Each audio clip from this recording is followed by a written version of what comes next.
बंदी छोड़ सतगुरु रामपाल जी परमेश्वर जी की जय हो। सत्साई भाई और बहनों, दया परमपिता परमेश्वर सारी सृष्टि के रचनहार सतगुरु रामपाल जी भगवान की, जिनके शुभ आशीर्वाद से, जिनकी विशेष कृपा दृष्टि से, जिनकी विशेष दया दृष्टि से आप और हम सभी साध संगति से जुड़े हुए सत्सेवक भाई बहन पूज्य गुरुदेव भगवान के कर कमलों द्वारा अनुवादित की गई, सरलार्थ की गई पुस्तक यथार्थ भक्ति बोध के ऊपर वीडियो के माध्यम से भक्ति मार्ग के गूढ़ रहस्यों को समझ रहे हैं। भाइयों और बहनों, इस कलयुग की पिछली पीढ़ी में गुरुदेव भगवान के द्वारा हम चंद आत्माओं को अपनी लाखों की संगत में से जो साध संगति बख्शी गई है, उसके लिए हम परमेश्वर सतगुरु रामपाल जी परमात्मा के सदा ऋणी रहेंगे। और इस महा उपकार के लिए पूज्य गुरुदेव भगवान का हम जितनी बार भी दंडोत प्रणाम करें उतना ही कम है। तो संध्या आरती का आज लास्ट वीडियो होगा और उसे शुरू करने से पहले पूज्य गुरुदेव भगवान से आशीर्वाद प्राप्त करेंगे, गुरुदेव भगवान का जयकारा लगाएंगे। बंदी छोड़ सतगुरु रामपाल जी परमेश्वर जी की जय हो। परमपिता परमात्मा सारी सृष्टि के रचनहार, कुल मालिक, असंख्य ब्रह्मांडों के स्वामी, जगत गुरु, तीनों लोकों में प्रवेश करके सबका भरण पोषण करने वाले राजाधिराज, आत्माधार, नाथों के नाथ, देवों के देव, महादेव, सर्वेश्वर, महेश्वर, मृत्युंजय, अजरो अमर, आदि अनादि सनातनी प्रभु, जगत पिता जगदीश्वर, श्री श्री 1008 की उपाधि के वास्तविक अधिकारी, अकाल मूर्त सौद स्वरूपी राम वासुदेव सर्वगतम ब्रह्म, परम पूज्य, प्रथम पूज्य, परम संत, परम पुरुष, परम धनी, परम दयालु, सत्य कबीर, हक्का कबीर, अल्लाहु कबीर, अल्लाहु अकबर, बाखबर, अल्लाह ताला, जगत के तारणहार, जगत के मुक्तिदाता, जगत के जगन्नाथ, हारे के सहारे, हिंदुओं के राम, मुसलमानों के अल्लाह, सिखों के वाहिगुरु, ईसाइयों के मसीह, दया के सागर दयानिधि, करुणा के सागर करुणानिधि, स्वयंभू परिभू, संकट मोचन, कष्ट हरण, मंगल करण, दुख भंजन,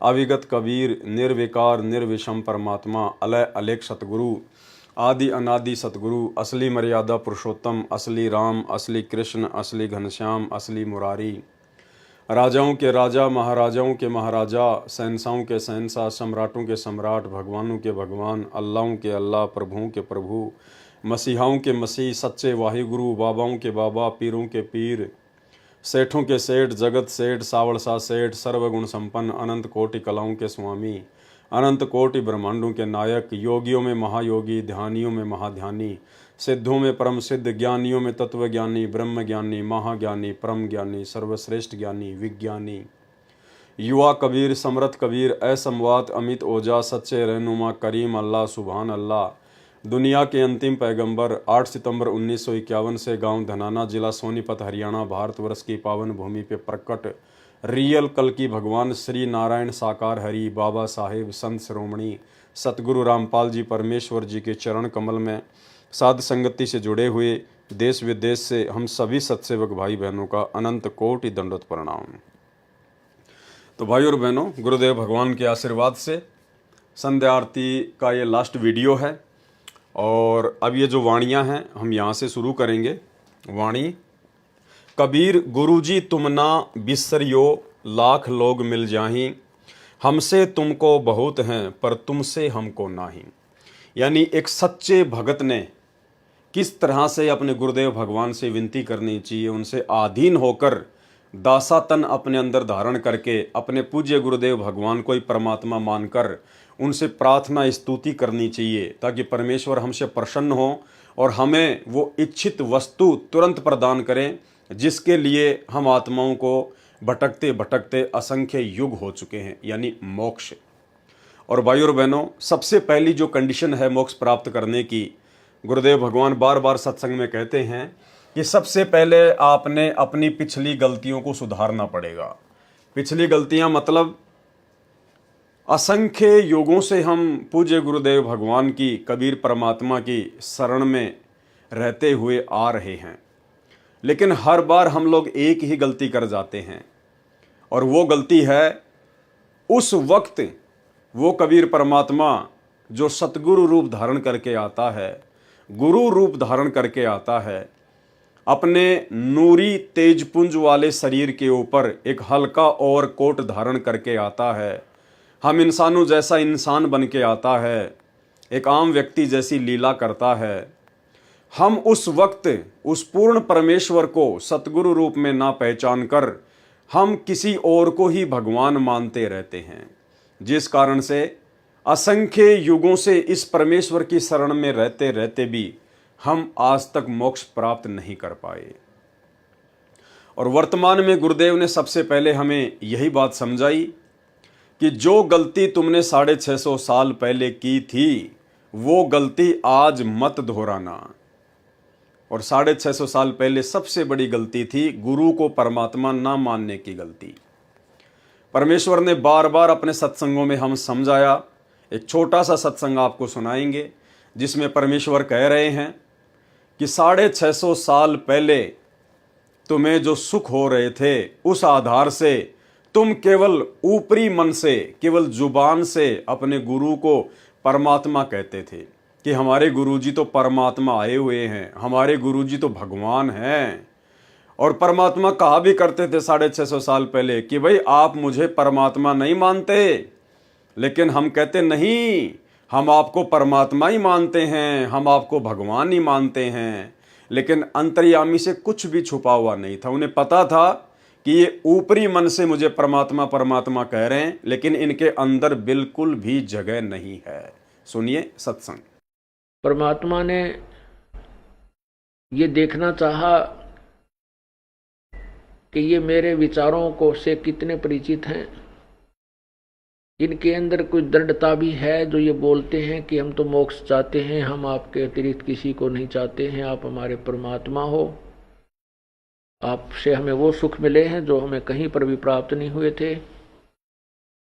ये ऊपरले मन से कह रहे हैं या इनके अंदर भी कोई स्थान है। ये परीक्षा लेने के लिए परमात्मा ने, कबीर परमेश्वर ने एक लीला की थी। और यही कारण था भाइयों और बहनों हमारे नीचे गिरने का। हमने परमेश्वर से झूठ कहा कि हम आपको परमात्मा मानते हैं, लेकिन वे तो अंतर्यामी हैं, उन्हें तो अंदर की बात का पता है। इसलिए परमेश्वर ने 64 के 64 लाख अपने शिष्यों को एक परीक्षा के माध्यम से रिजेक्ट कर दिया। और आज वर्तमान में सतगुरु रामपाल जी भगवान स्वयं वो कबीर परमात्मा सतलोक से अवतरित हैं, सतलोक से इस मृतलोक में प्रकट हैं, विद्यमान हैं।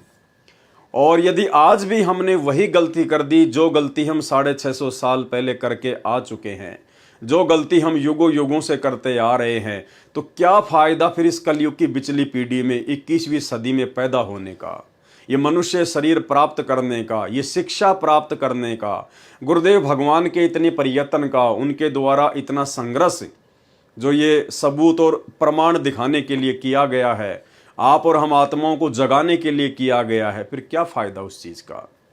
तो आज हम वो गलती नहीं करेंगे, कम से कम सत्सेवक भाई बहन तो वो गलती बिल्कुल भी नहीं करेंगे, क्योंकि आज परमात्मा ने ऐसा कोई भी सबूत, ऐसा कोई भी प्रमाण शेष नहीं छोड़ा है जो ये साबित करता हो कि संत रामपाल जी परमात्मा नहीं हैं या संत रामपाल जी खुद ही कबीर जी नहीं हैं। हर प्रकार के सबूत, एविडेंस परमात्मा ने हर धर्म पुस्तकों से निकाल कर दे दिया है। और उससे ऊपर परमेश्वर के जो गुण होते हैं, कबीर परमात्मा के जो गुण होते हैं, कोडी को काया देना, निर्धन को माया देना, अंधे को आंख देना, बांझ को पुत्र देना, निर्धन को संपत्ति देना, आज सब कुछ परमेश्वर छप्पर फाड़ के दे रहे हैं, छप्पर फाड़ के। और उसके बावजूद भी यदि हम अपने गुरुदेव भगवान को कबीर परमेश्वर के रूप में नहीं देखेंगे तो धिक्कार है फिर आप और हमारे इस मानव जन्म को। तो कम से कम साध संगति से जुड़े हुए सत्सेवक भाई बहनों ने साध संगति के माध्यम से अपनी आत्मा को इतना मजबूत कर लिया है, इतना दृढ़ कर लिया है कि आज हम अपने गुरुदेव भगवान को इतना विश्वास दिलाने के काबिल हो चुके हैं, उन्हीं के आशीर्वाद से इतने लायक हो चुके हैं कि आज हम अपने गुरुदेव भगवान को नाराज नहीं करेंगे। क्योंकि एक सत्संग में गुरुदेव भगवान ने बताया कि बच्चों, जब से तुम सतलोक से बिछुड़ के आए हो, उसी दिन से सतलोक से एक विमान प्रतिदिन तुम्हें लेने के लिए त्रिकुटी पर रोज आता है। लेकिन साथ में गुरुदेव ने यह भी बताया कि आज तक वो विमान खाली ही गया है।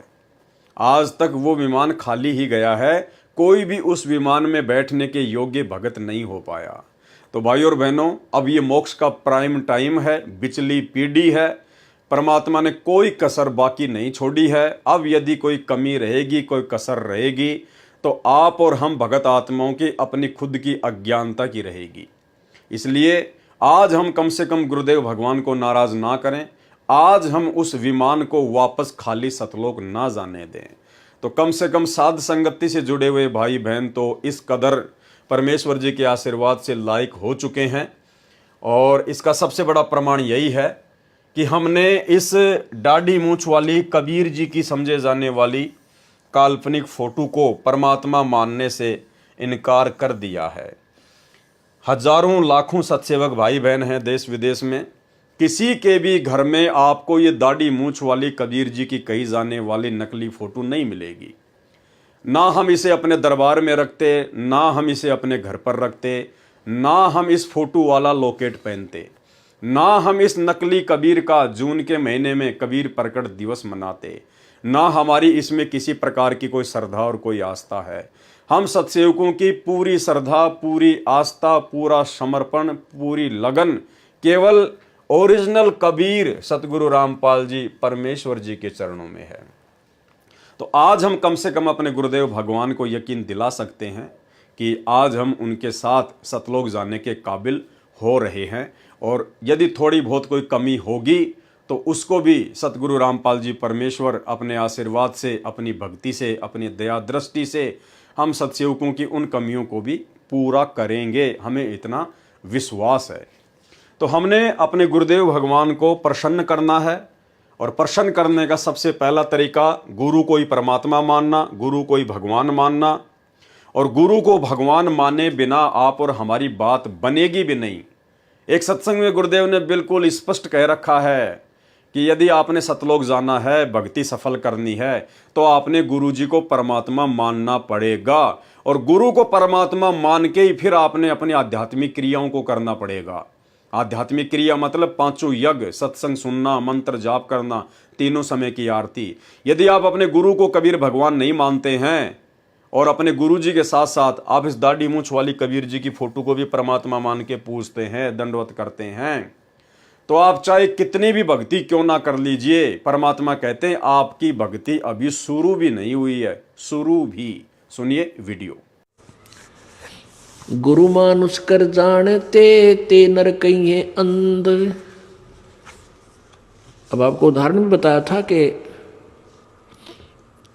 गुरु जी को भगवान मानकर ही हमने अपनी आध्यात्मिक क्रियाओं को करना पड़ेगा। क्योंकि आप जब गुरु जी के पास जाओगे तो आपके मन में ये होगा, यदि इनके स्थान पर भगवान होते आज तो आप कैसा व्यवहार करते। निष्कपट गदगद आत्मा और चेहरे की तरह इन्हें देखते रहते।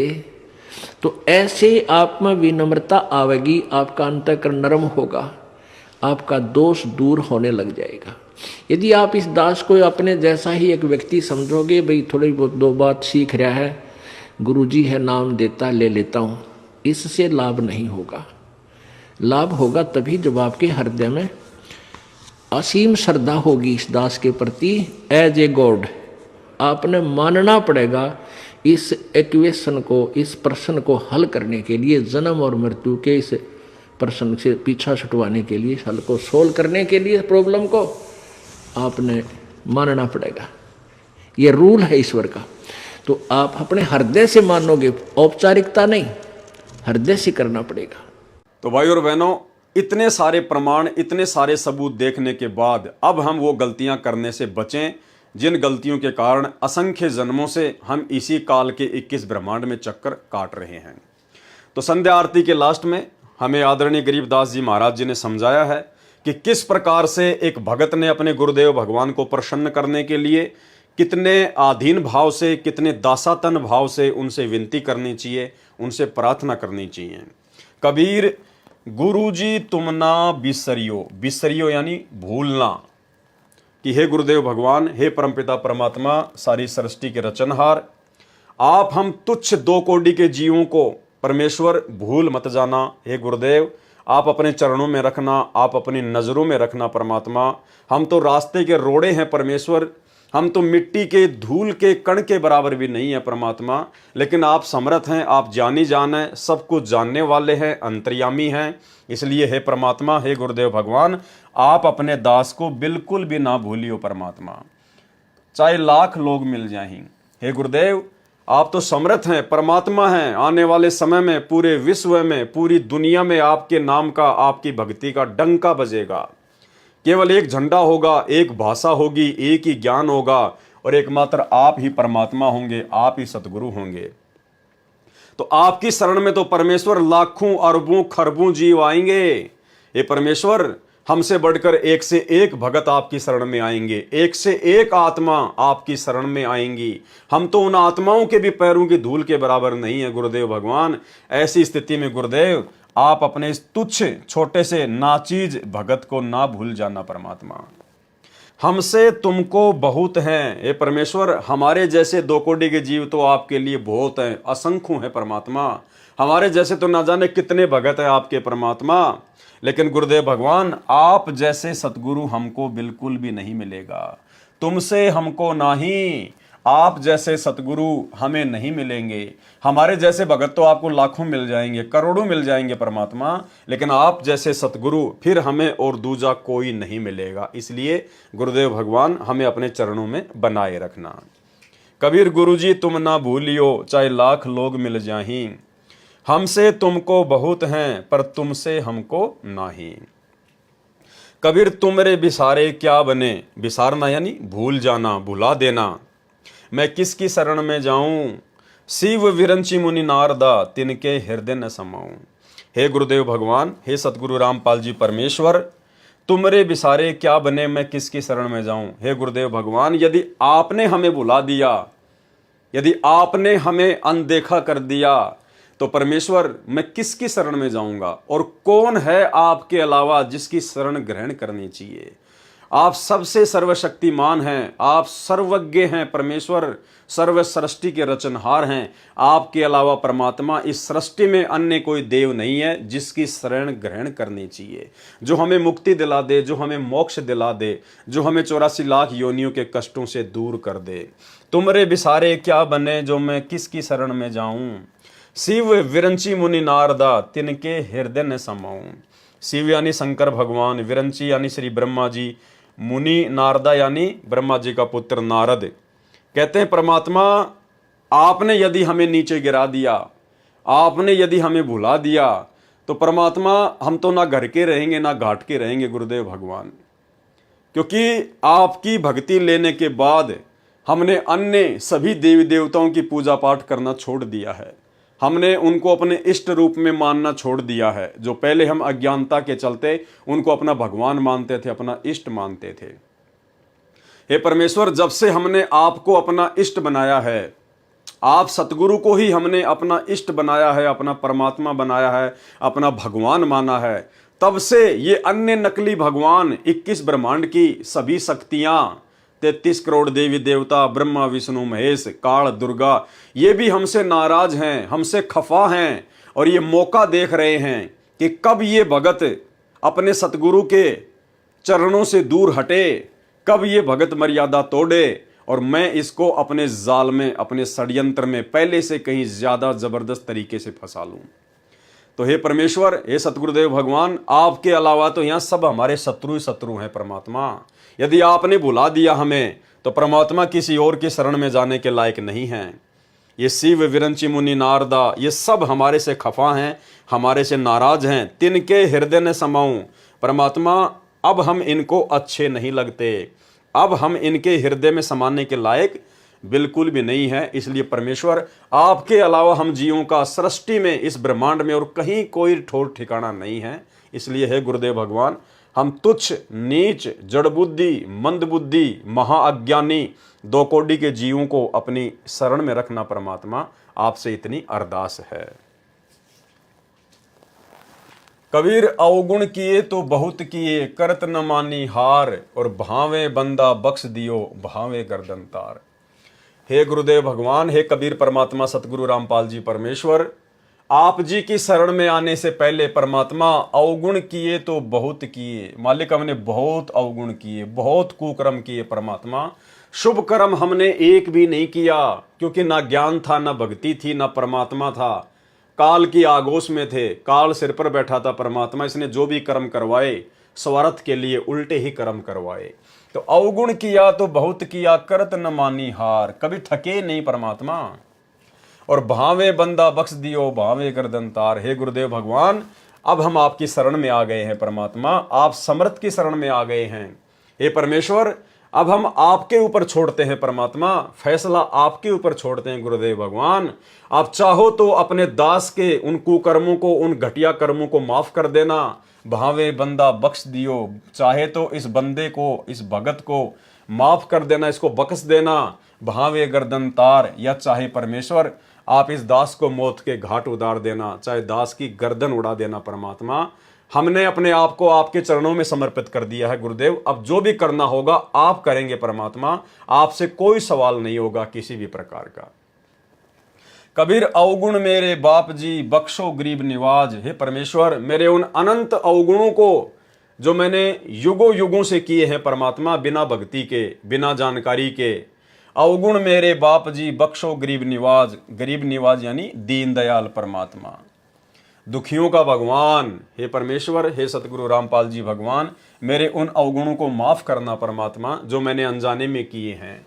जो मैं पूत कपूत हूं, बहुर पिता को लाज। हे परमेश्वर, कहते हैं यदि बेटा, यदि कुपूत भी हो जाए, कुपात्र भी हो जाए, तो भी पिता को ही लाज होती है, पिता को फिर भी जो है शर्म होती है, पिता फिर भी माफ कर देता है। हे गुरुदेव भगवान, आप तो परम पिता हैं, आप तो आत्मा के पिता हैं।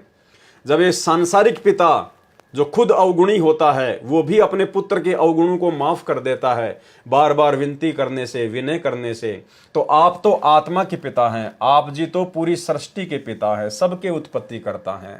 आपसे बढ़कर कौन है परमेश्वर। हे गुरुदेव, हमारे उन अवगुणों को, मुझ नीच को कपूत समझकर माफ कर दीजिए परमेश्वर। कबीर मैं अपराधी जन्म का, नक्सिक भरे विकार, और तुम दाता दुख भंजना, मेरी करो संहार। हे गुरुदेव भगवान, हे सतगुरु रामपाल जी परमेश्वर, मैं तो जन्म जन्मांतरों से आपका अपराधी हूं परमात्मा, क्योंकि शास्त्र विरुद्ध साधना करते रहने से मैंने हमेशा पाप ही किए हैं परमेश्वर। मैंने कोई अच्छा काम किया ही नहीं कभी।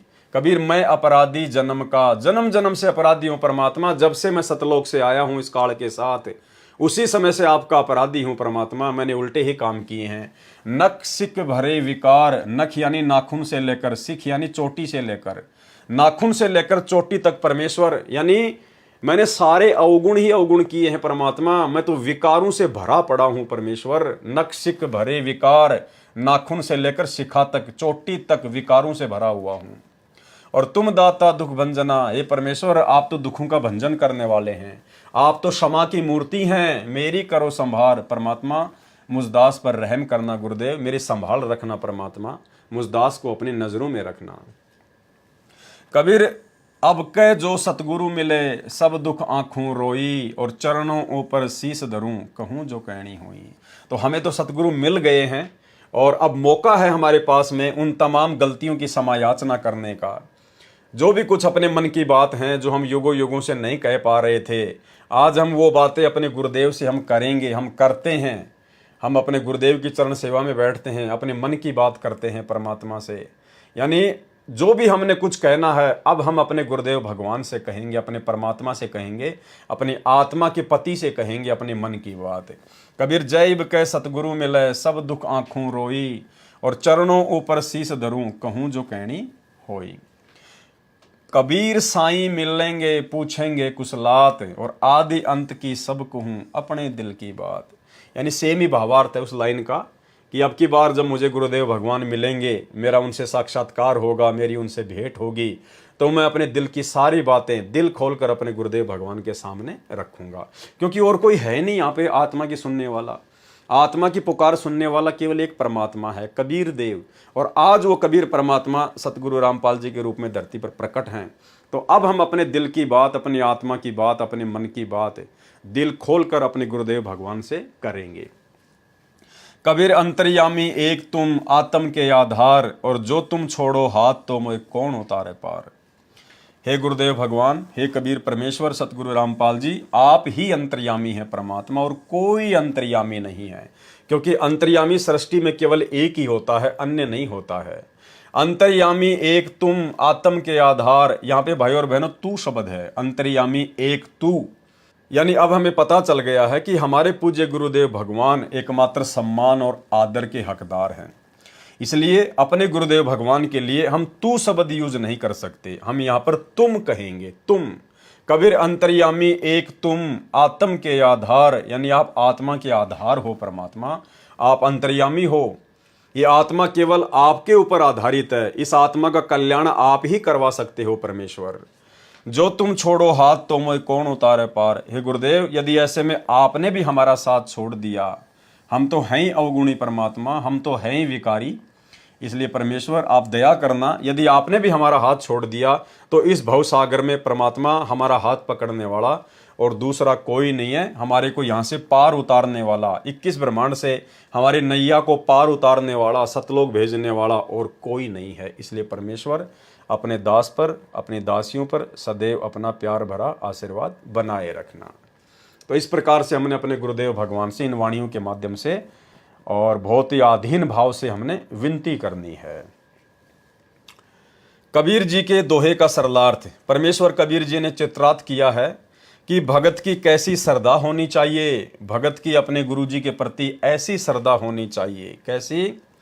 शिष्य कहे कि हे गुरुदेव, आप जी हमारे को ना भुलाना, चाहे आपके लाख अनुयायी हो जाएं, क्योंकि हमारे जैसे शिष्य तो आपके बहुत हैं, परंतु हमारे को आप जैसा ज्ञान संपन्न गुरु पृथ्वी पर नहीं है। गुरु जी तुम ना बिसरियो, चाहे लाख लोग मिल जाहीं, और हमसे तुमको बहुत हैं पर तुमसे हमको नहीं।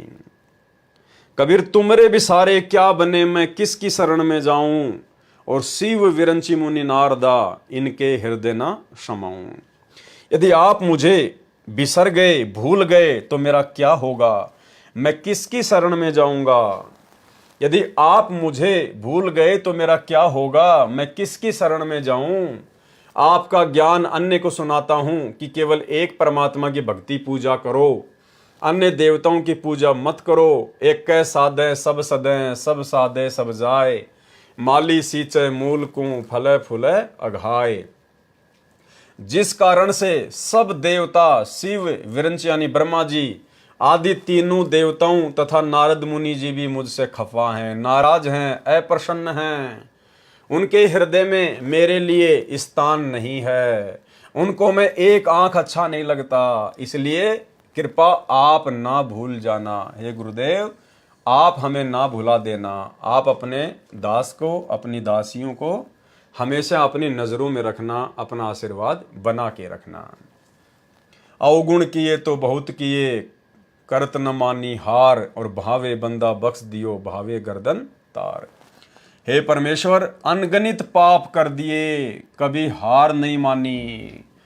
कभी हम कसाई बने, कभी हम राजा बने। राजा तो कसाई से भी ज़्यादा पाप कमाता है।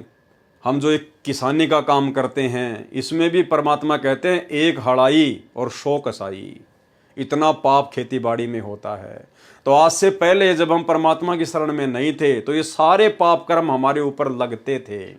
इसलिए कहा है, हे परमेश्वर, अनगणित पाप कर दिए, कभी हार नहीं मानी। अर्थात बिना ज्ञान के पाप भी उमंग के साथ करता रहा, कभी आलस्य नहीं किया। हे परमात्मा, हे गुरुजी, हे परमात्मा, हे गुरुजी, यानी गुरुजी को ही परमात्मा कहना होता है, गुरुजी ही परमात्मा होता है। भाई और बहनों, ये बीच बीच में परमात्मा इस प्रकार से संकेत करते हैं। देखो, हे परमात्मा, फिर हे गुरुजी, यानी गुरु ही परमात्मा रूप में धरती पर प्रकट होते हैं। आज सतगुरु रामपाल जी स्वयं ही परमात्मा हैं, स्वयं ही ये कबीर देव हैं। और इसीलिए तो हमने इस दाढ़ी मूंछ वाली कबीर जी की नकली फोटो को परमात्मा मानना छोड़ दिया है। हे परमात्मा, हे गुरुजी, अब आपकी शरण में आ गया हूं, चाहे इस बंदे, इस मनुष्य को, इस भगत को क्षमा करो, चाहे गर्दन उतार लो, परंतु रखियो अपनी शरण में। हे गुरुजी, आप मेरे ऊपर ऐसी मेहर दया करो जैसे पिता अपने पुत्र के सर्व अपराधों को क्षमा करता है। जो मैं पूत कपूत हूं, बहुर पिता को लाज।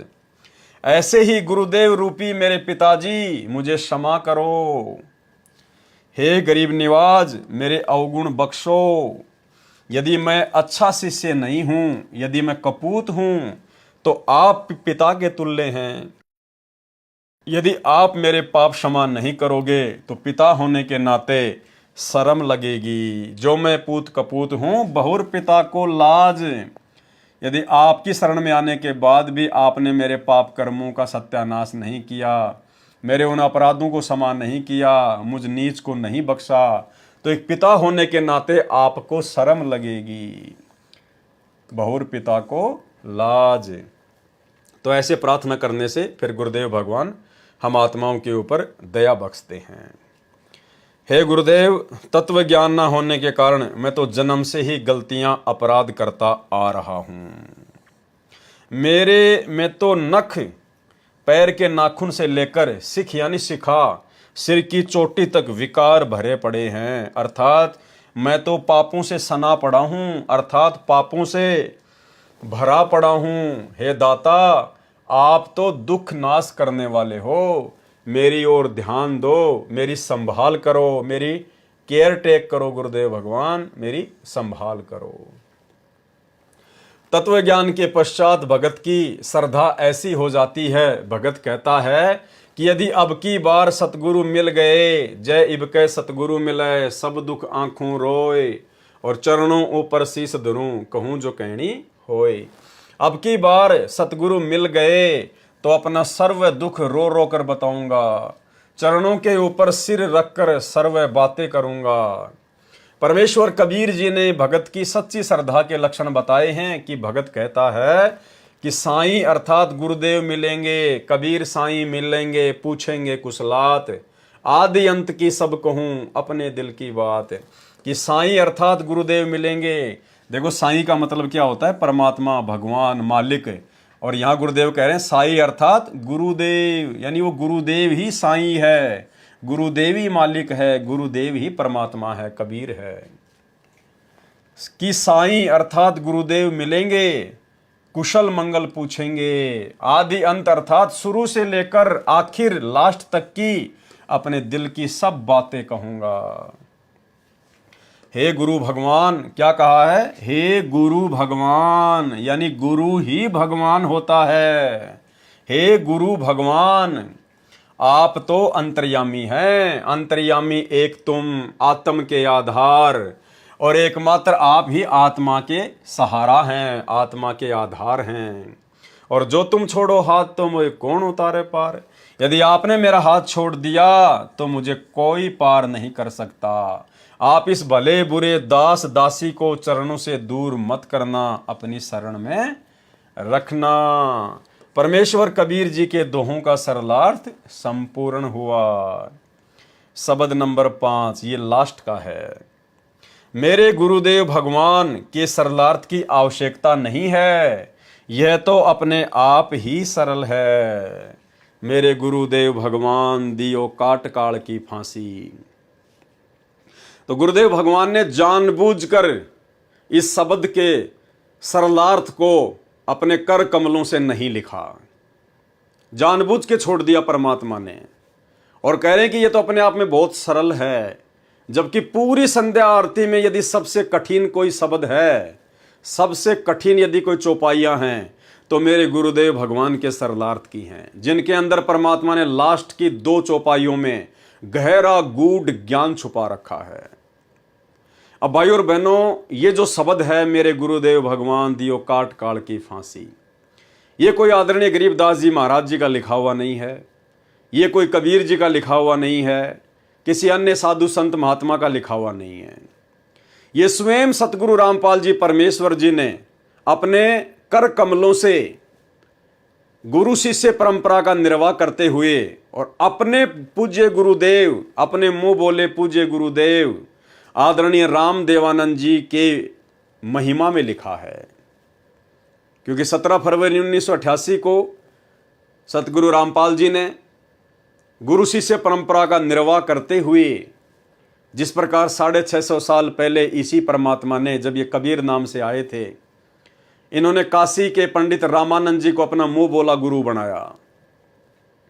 दुनिया की नजरों में तो कबीर जी के गुरु पंडित रामानंद जी थे, लेकिन आध्यात्मिक दृष्टि से पंडित रामानंद जी के गुरु कबीर जी थे।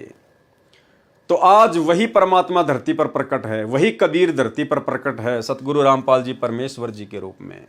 तो लीला भी परमात्मा वही करेंगे, जाहिर सी बात है। अब आप और हमें तो बताएंगे नहीं, ना उन्होंने किसी को 650 साल पहले बताया।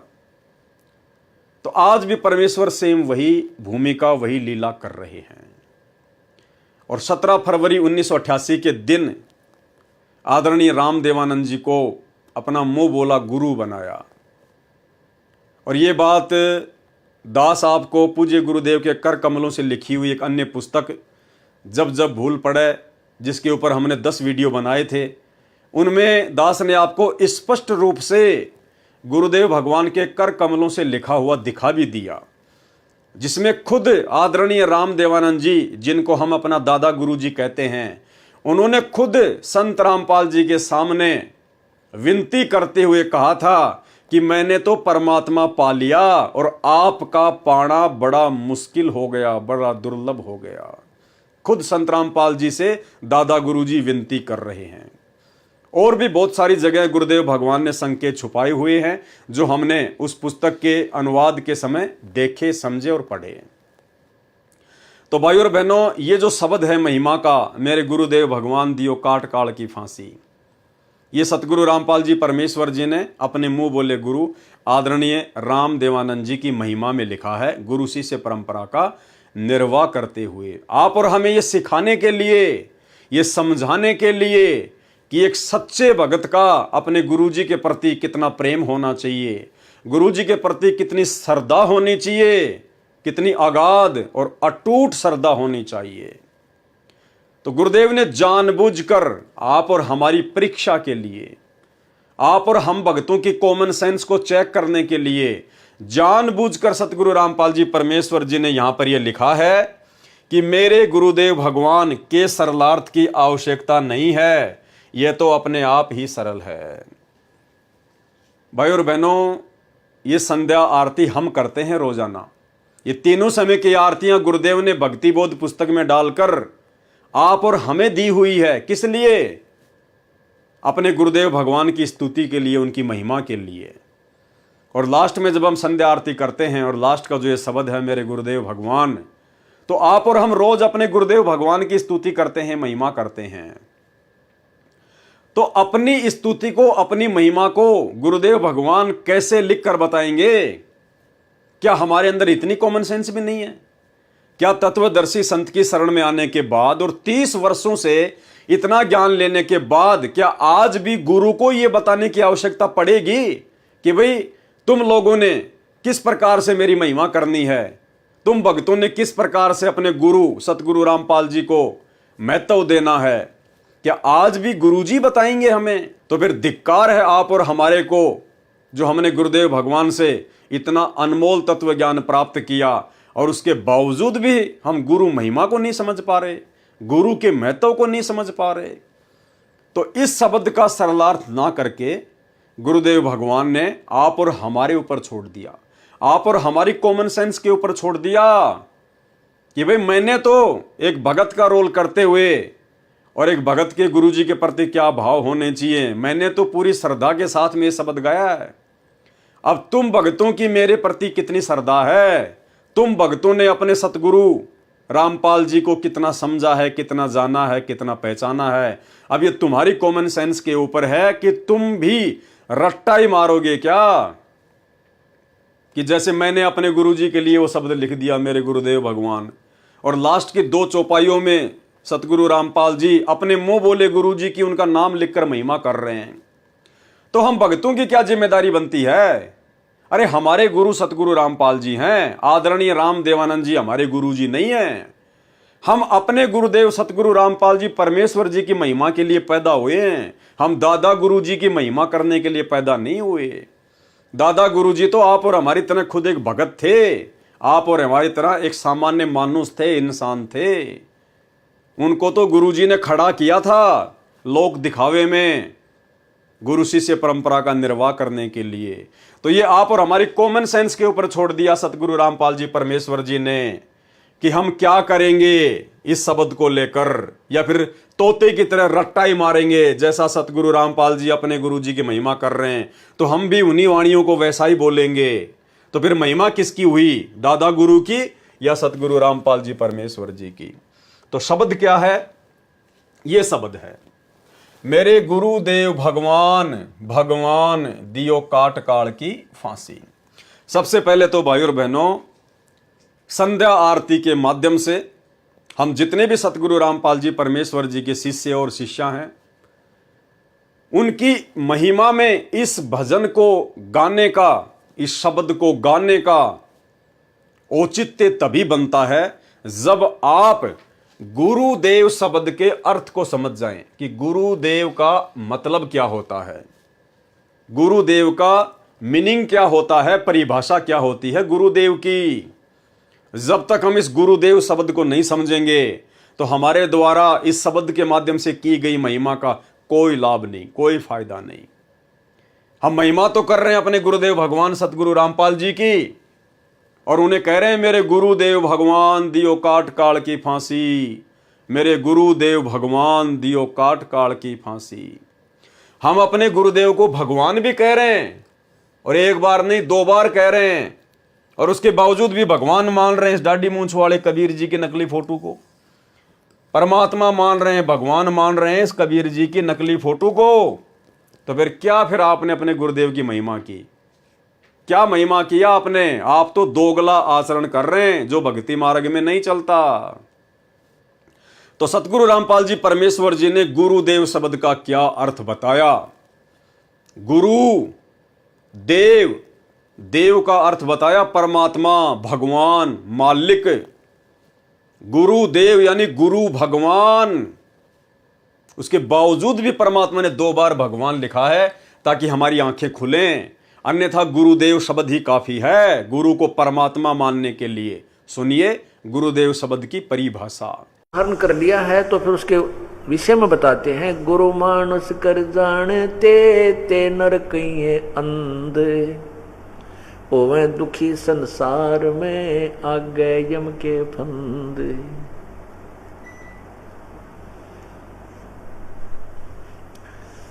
जो व्यक्ति गुरु को एक सिंपल मैन मानता है, साधारण व्यक्ति मानता है, मनुष्य मानता है, तो कहते हैं उनको ज्ञान वाली आँखियां नहीं हैं, वो अंधे हैं।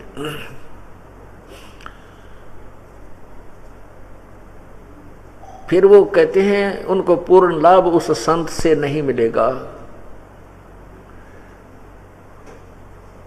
होवे दुखी संसार में, फिर आगे यम यानी काल के फंद, काल के जाल में वो फंसा रह जाएगा।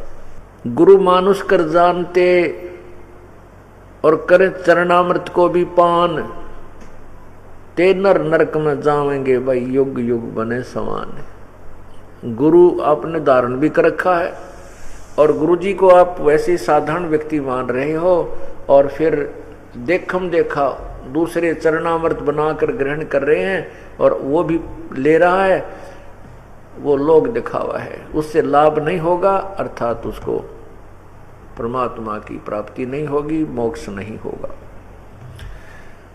अब प्रश्न उठता है, तो क्या गुरु भगवान होता है? वैसे तो भगवान राम, अल्लाह, खुदा, गॉड, स्वामी, मालिक, ये एक शक्ति बोधक शब्द होते हैं, उपमात्मक शब्द हैं। जैसे हम गुरुदेव कहते हैं, गुरुदेव का अर्थ होता है गुरु भगवान, गुरु मेरे गुरु मालिक, गुरु परमात्मा।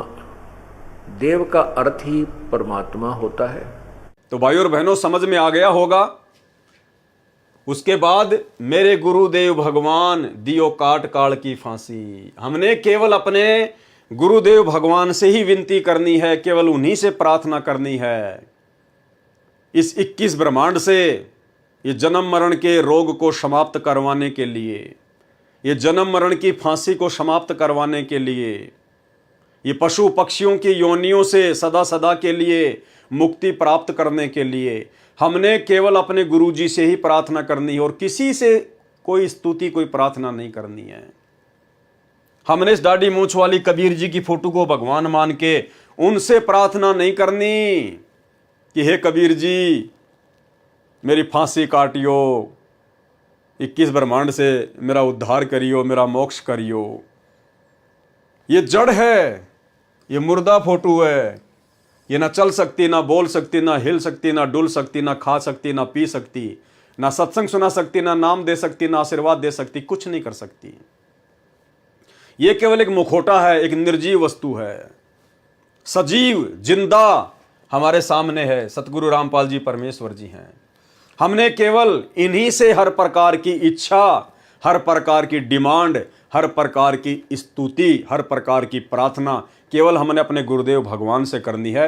अन्य किसी भी देव महादेव से, किसी भी शक्ति से हमने सौपन में भी कोई इच्छा जाहिर नहीं करनी है, क्योंकि सबसे बड़े परमात्मा, सबसे बड़े देव, सबसे बड़ी शक्ति है सतगुरु रामपाल जी। ये स्वयं सतलोक के राजा हैं, कबीर भगवान हैं। मेरे गुरुदेव भगवान दियो काट काल की फांसी, अवगुण किए घनेरे फिर भी भले बुरे हम थारे। यहां पर शब्द तेरे, हम अपने गुरुदेव के लिए तेरे शब्द यूज नहीं कर सकते। तो राजस्थानी में थारे बोलते हैं, थारे यानी जैसे आप, इस प्रकार राजस्थान में बोलते हैं थारा, थारी, थारे, तो एक सम्मानजनक हो जाता है ये। अवगुण किए घनेरे फिर भी भले बुरे हम थारे। हे परमेश्वर, मैं तो हूं ही अवगुणी।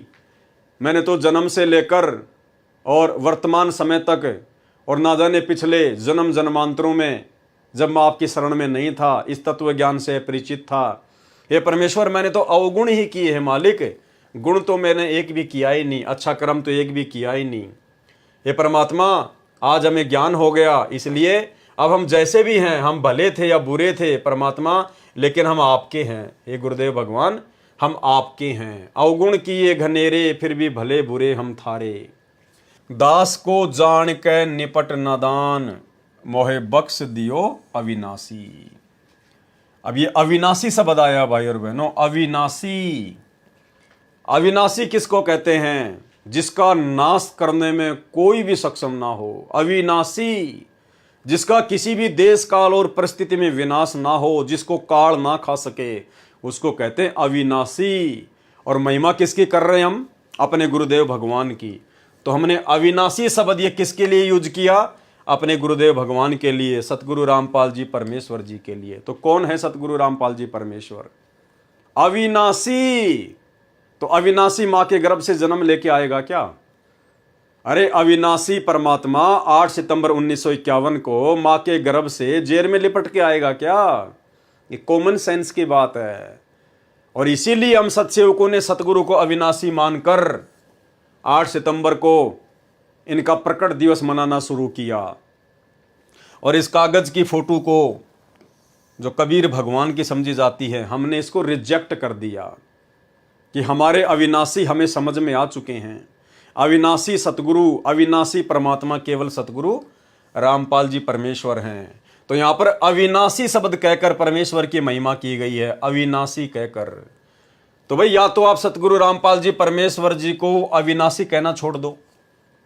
अगर आप जी इस दाढ़ी मूंछ वाली कबीर जी की फोटो को भगवान मानते हैं, जून के महीने में इसका प्रकट दिवस मनाते हैं, तो फिर आप संत रामपाल जी को अविनाशी कहना छोड़ दीजिए। फिर आप ये दो नाव की सवारी भक्ति मार्ग में नहीं चलेगी। ना घर के रहोगे, ना घाट के, अंत में धोबी के कुत्ते बन के घूमोगे यहीं पे।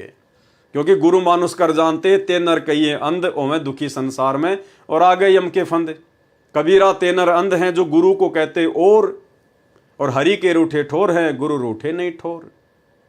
यदि आप अपने गुरु जी को परमात्मा नहीं मानते हैं, अविनाशी नहीं मानते हैं, कबीर नहीं मानते हैं, तो भाई और बहनों, फिर इस जन्म में तो मोक्ष की उम्मीद बिल्कुल भी मत करना। और अपने गुरुदेव को परमात्मा नाम मानने का सबसे पहला जो पॉइंट है वो यही है, यदि आप इस दाढ़ी मूंछ वाली कबीर जी की फोटो को परमात्मा मानते हैं, आप अपने घर पर इस फोटो को रखते हैं, अपने दरबार में इस फोटो को रखते हैं, इस फोटो के आगे यदि आप जोत जलाते हैं, दंडवत करते हैं, इस फोटो का लॉकेट पहनते हैं, तो अभी आपने अपने गुरु जी को परमात्मा नहीं माना। तो यहां पर अविनाशी शब्द है। अविनाशी शब्द केवल परमेश्वर के लिए यूज होता है, और परमात्मा पूरी सृष्टि में केवल एक ही है, 2 या 3 नहीं है। और वो एक परमात्मा आज हमारे गुरुदेव भगवान के रूप में प्रकट हैं। तो इससे भी ये साबित हो जाता है कि सतगुरु रामपाल जी परमेश्वर ही पूर्ण ब्रह्म परमात्मा है, कबीर देव हैं। अब ये सारी बातें सतगुरु रामपाल जी भगवान थोड़ी बताएंगे हमें। वो थोड़ी कहेंगे कि मैं अविनाशी हूं, मैं कबीर हूं, मैं सबका भगवान हूं। इसीलिए तो परमात्मा ने इसका सरलार्थ नहीं किया, हम भक्तों की कॉमन सेंस पर छोड़ दिया कि इतना समझाने के बाद, इतना ज्ञान देने के बाद अब भी अगर ये लकीर के फकीर बने हुए हैं तो क्या फायदा फिर इनको आगे सतलोक ले जाने का। उससे अच्छा तो गंदगी यही ठीक है। तो अविनाशी का मतलब होता है वो परमात्मा जो कभी विनाश में नहीं आता। और विनाश में कौन नहीं आएगा? जिसका जन्म नहीं होता। भाई जिसका जन्म होगा वो तो मरेगा, विनाश में आएगा। और जो है अविनाशी, जो स्वयंभू है, उसका कौन क्या नाश कर देगा, कौन क्या बिगाड़ देगा। तो 8 सितंबर 1951 को सतगुरु रामपाल जी परमेश्वर किसी माँ के गर्भ से जेर में लिपट के नहीं आए आप और हमारी तरह। ये स्वयंभू परमात्मा है, ये अनंत कोटि कलाओं का स्वामी है। ये हम तुच्छ 2 कोटि के जीवों की चरम दृष्टि को धोखा देके एक क्षण में क्या लीला खेल जाए, इस परमेश्वर की गति का वारन पार नहीं है। अवगुण किए घनेरे फिर भी भले बुरे हम थारे, और दास को जान के निपट नदान हो नादान, मोहे बख्श दियो अविनाशी। अपने गुरु जी को अविनाशी कह रहे हैं। अगली वाणी, मेरे उठे उमंग सी दिल में, तुम्हें याद करूं पल पल में। हे परमात्मा, हे गुरुदेव भगवान, आपने ऐसा अनमोल ज्ञान दे दिया है, आपने ऐसा अनमोल ये तत्व ज्ञान दे दिया है परमेश्वर। आपने आत्मा को इतनी उमंग में भर दिया है कि मैं आपको पल पल याद करूं परमात्मा। एक पल भी आप मेरी यादों से दूर नहीं होते हो परमात्मा। मेरे चिंतन से, मेरी सोच से आप एक पल भी दूर नहीं होते हो। अब केवल आप ही का चिंतन, आप ही का मनन, आप ही के ज्ञान के ऊपर विचार विमर्श, और परमात्मा दूसरा कोई काम नहीं। मेरे उठे उमंग सी दिल में, तुम्हें याद करूं पल पल में। आपका ऐसा मक्खन ज्ञान यो जगत बिलोवे लासी। कि हे गुरुदेव भगवान, आपने हमें जो अनमोल तत्व ज्ञान दिया है, जो सत्संग सुनाए हैं, ये तो परमात्मा मक्खन की तरह है। मक्खन की तरह, मक्खन जिसको एक बार तैयार कर दिया जाता है वो कभी खराब नहीं होता। फिर मक्खन, और ये दुनिया, ये जगत बिलोवे लासी। और ये दुनिया तो परमात्मा आपके इस मक्खन ज्ञान के अभाव में, और ये तो लस्सी को रड़क रही है, लस्सी को बिलो रही है। अरे लस्सी को मथने से कुछ भी नहीं निकलेगा, कुछ भी नहीं निकलेगा। मथ के मक्खन निकाल दिया। वो मक्खन ज्ञान तो है संत रामपाल जी का, जो सारे शास्त्रों का मंथन करके उन्होंने आप और हमें दे दिया, सार निकाल कर दे दिया। देसी घी है उनका तत्व ज्ञान। और ये दुनिया क्या कर रही है? ये घी निकालने के बाद, मक्खन निकालने के बाद में जो लस्सी बचती है, जो कि जानवरों को पिलाई जाती है, कहते हैं दुनिया तो उस लस्सी को मथ रही है कि इसमें घी निकलेगा। अब उस लस्सी में घी नहीं निकलेगा, चाहे पूरा जिंदगी उसको मथनी करते रहो, चाहे उसको रगड़ते रहो, उस लस्सी में से कभी घी नहीं निकलता। तो आप और हमारा सौभाग्य कि परमेश्वर ने हमें वो मक्खन निकाल कर दे दिया। और ये दुनिया सतगुरु रामपाल जी की शरण से वंचित होने के कारण ये तो लस्सी को रड़क रही है, ये तो लस्सी को मथ रही है, बिलो रही है। कुछ नहीं मिलेगा इन दुनिया वालों को, अंत में वहीं के वहीं रहेंगे। या दुनिया सुख से सोवे, थारा दास उठ कर रोवे। यहाँ एक शब्द आ गया फिर तेरा, तेरा की जगह बोलेंगे थारा। या दुनिया सुख से सोवे, थारा दास उठ कर रोवे।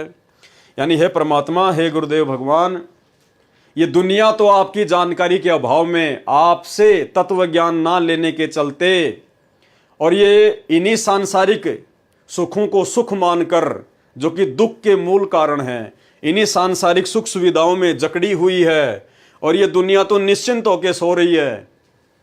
कार कोठी बना ली, बच्चे हो गए, धन संपदा हो गई, बच्चे नौकरी लग गए, तो सोच रहे हैं कि बस हमने सब कुछ प्राप्त कर लिया, या दुनिया सुख से सोए।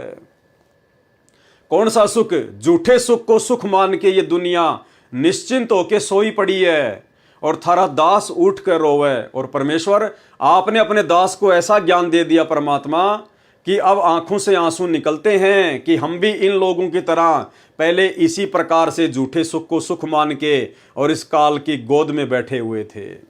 हे परमेश्वर, अब आपने ऐसा अनमोल ज्ञान दे दिया परमात्मा, आपने वास्तविक सुख की परिभाषा से परिचित करवा दिया कि सतलोक की तुलना में तो 21 ब्रह्मांड के महासुरग के जो सुख हैं वो भी ऊंट के मुंह में जीरे के बराबर नहीं है। सतलोक वाले सुखों की तुलना में तो 21 ब्रह्मांड में सुख देखने को नहीं मिलते, देखने को भी। तो आपका दास उठ के रोता है, यानी पल पल उन बातों को याद करके आपके द्वारा हमारे ऊपर जो महा उपकार किया गया है परमेश्वर, उस उपकार को याद करके हमें रोना आता है। हमारी नींद उड़ गई है परमात्मा कि अब यदि हम रह गए किसी भी गलती से तो ये काल अब हमें ऐसा नाच नचाएगा, ऐसा नाच नचाएगा जिसकी हम कल्पना भी नहीं कर सकते। तो अब हम रोते हैं कि हे परमेश्वर, अब आप हमारा हाथ ना छोड़ देना गुरुदेव भगवान। हम नादानों को अपनी शरण में रखना परमात्मा, अपने चरणों में रखना मेरे परमेश्वर, क्योंकि अब हमें काललोक के इन सुख रूपी दुखों का और सतलोक के वास्तविक सुखों का आप जी के तत्व ज्ञान से वास्तविक ज्ञान हो गया है। या दुनिया सुख से सोवे, थारा दास उठ कर रोवे। मेरा मेटो आवण जान, या करियो मेहर जरासी। है परमात्मा, मेरा आवण जान मेटियो मालिक। आवण यानी मनुष्य जन्म प्राप्त करना, और जाना यानी मरने के बाद फिर 84 लाख योनियों में जाना, नरक में जाना। तो हे परमेश्वर, हे गुरुदेव भगवान, हे सारी सृष्टि के समर्थ परमात्मा सतगुरु रामपाल जी भगवान, मेरा मेटो आवण जान, मेरा ये आने और जाने का जो चक्कर है, जो काल ने मुझे फंसा रखा है परमेश्वर, आप इसको समाप्त करना, आप इसको मेटना। या करियो मेहर जरासी। ये परमेश्वर, आपके लिए तो ये जन्म मरण का चक्कर समाप्त करना एक छोटा सा काम है परमात्मा आपके लिए तो। या करियो मेहर जरासी, आपके लिए तो जरा सा काम है परमात्मा, जरा सा काम है। और हमारे लिए तो परमात्मा ये पहाड़ से भी बढ़कर दुख बना हुआ है। तो हमारे गुरुदेव इतने समर्थ हैं, इतने महान हैं परमात्मा, कि जन्म और मरण को समाप्त करना जो 21 ब्रह्मांड में किसी के बस की बात नहीं है। ये काल भी खुद जन्म और मरण में है, दुर्गा भी जन्म और मरण में है, ब्रह्मा विष्णु महेश 33 करोड़ देवी देवता सब जन्म मरण में है। यहाँ पर ये जेल है, इस जेल से बाहर कोई निकल ही नहीं सकता जब तक ये परमात्मा स्वयं निकाल कर ना लेकर जाए। इसलिए भगत अपने गुरुदेव भगवान की महिमा कर रहा है कि हे गुरुदेव भगवान, आप इतने समर्थ हैं, आप इतने शक्तिशाली हैं परमेश्वर। जो काम 21 ब्रह्मांड में किसी के लिए भी मुमकिन नहीं है परमेश्वर, आपके लिए तो वो जरा सा काम है। या करियो मेहर जरासी, आप इतने समर्थ हैं।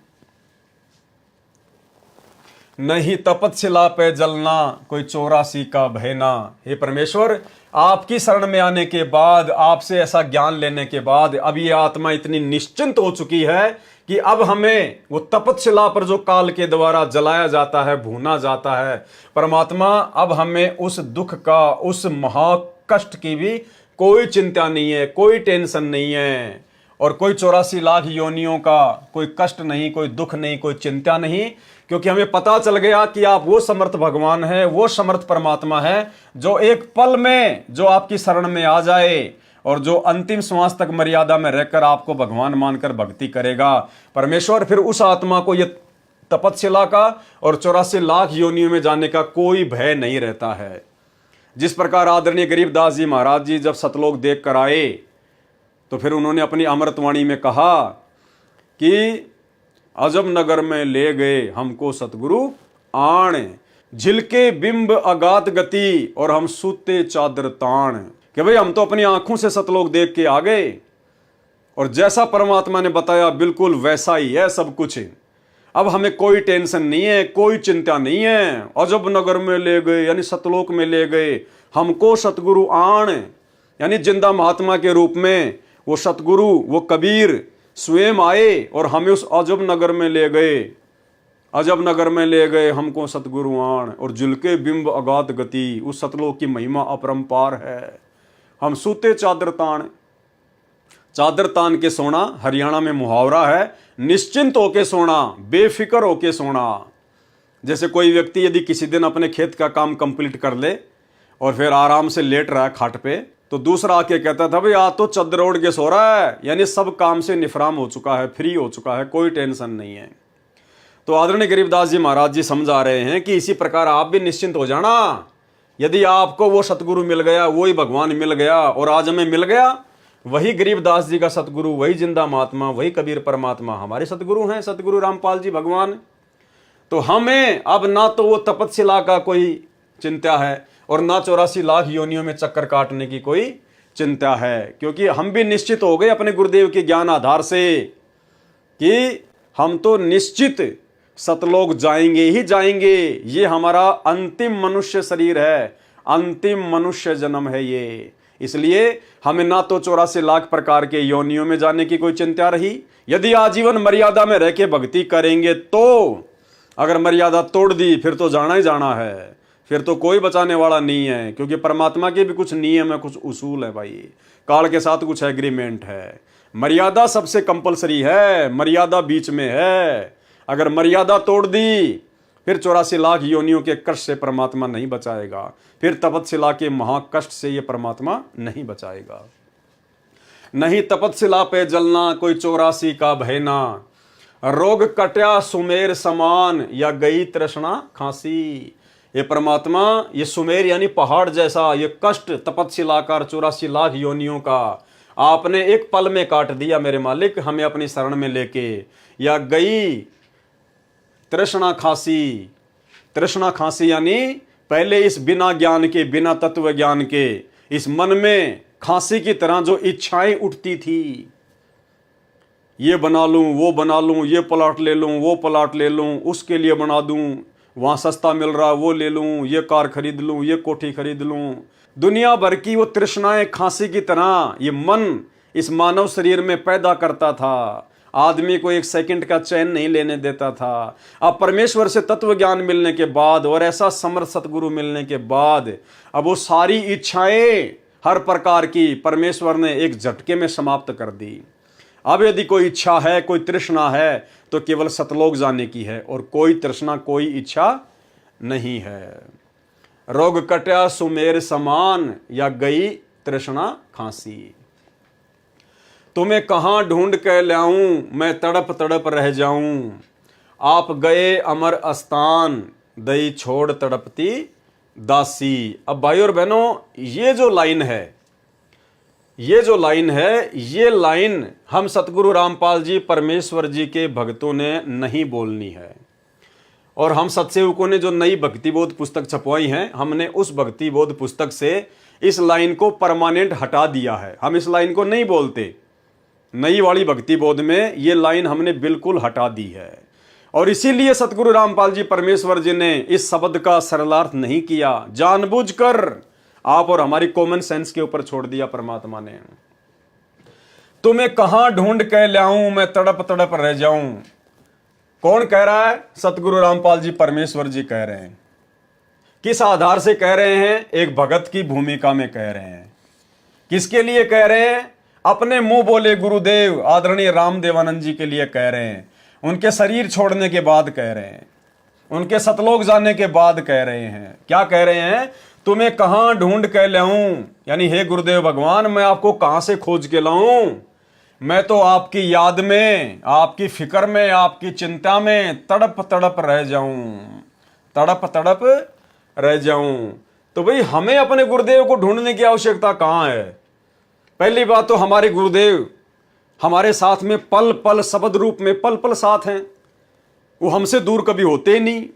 अगर भगवान हमसे दूर हो गए, अगर गुरुदेव भगवान एक सेकंड के लिए भी हमसे दूर हो गए तो काल बैठ जाएगा, भक्ति नहीं करने देगा। कुबद सोचेंगे, कुबद कुविचार उत्पन्न होंगे, हम भक्ति कर ही नहीं पाएंगे। अगर हमारे गुरुजी हमसे आज दूर हो जाएं एक पल के लिए भी, तो काल तो मौका देख रहा तुरंत, कब मैं और कैसे इस आत्मा में मैं प्रवेश करूं, कैसे इसके अंदर मैं अपने कुविचार डालूं, कुप्रेरणा करूं ताकि ये भक्ति से हटे। तो पहली बात तो सतगुरु रामपाल जी परमेश्वर जी शब्द रूप में अपने प्रत्येक सच्चे भगत के साथ में, उसके हृदय में विराजमान है। दूसरी बात, सतगुरु रामपाल जी भगवान शारीरिक रूप में भी आप और हमारे समक्ष हैं। शारीरिक रूप में भी धरती पर प्रकट है हमारे पूज्य गुरुदेव भगवान के रूप में। तो शब्द रूप में और शारीरिक रूप में, दोनों ही रूप में हमने अपने गुरुदेव भगवान को खोजने की जरूरत नहीं है, ढूंढने की जरूरत नहीं है। हमारे परमात्मा हमारे पास में है, यदि हम उनके द्वारा बताई गई भक्ति को मर्यादा में रह के कर रहे हैं तो ये जो वाणी है, ये सतगुरु रामपाल जी परमेश्वर जी ने एक भगत की भूमिका में अपने मुंह बोले गुरुदेव आदरणीय रामदेवानंद जी के शरीर छोड़ने के बाद सन 1997 में उन्होंने शरीर छोड़ दिया था। उनके शरीर छोड़ने के बाद में सतगुरु रामपाल जी ने यह शब्द लिखा है, यानी उनके जानने के बाद, उनके इस पृथ्वी लोक से जानने के बाद।